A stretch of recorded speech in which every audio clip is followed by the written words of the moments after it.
In today's video, I'm going to show you how to activate a GOG key quickly and easily using GOG Galaxy on your PC.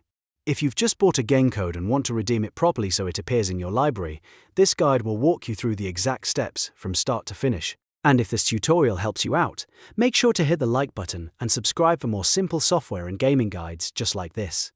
Alright, let's jump right in. First, open the GOG Galaxy client on your PC. If you're not already signed in, go ahead and log into your account so you can access your library and redemption options. Once GOG Galaxy is open, look to the top left corner of the screen and click the gear icon. This gear icon opens the main menu where you'll find account and library options. From the drop-down menu, click Add Games and Friends. This is where GOG keeps the option for adding or redeeming products outside of your current library. After that, you'll see a few different choices. So select Redeem GOG code from the list. This is the option you want when you have a product key and need to activate it on your account. Now paste your product key into the field that appears. Make sure the code is entered correctly and that there are no extra spaces before or after it.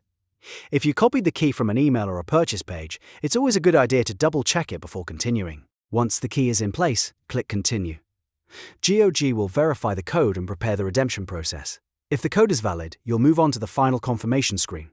On that screen, click Redeem to add the game to your library. After that, the game should be permanently linked to your GOG account and ready for download whenever you want. If it doesn't appear right away, refresh your library or restart GOG Galaxy and check again. And that's it. You've now successfully activated your GOG key and added the game to your account. It's a very simple process once you know where to click, and now you can repeat the same steps anytime you need to redeem another code. If this video was helpful, don't forget to like, subscribe and turn on notifications for more quick tutorials. Thanks for watching, and I'll see you in the next one.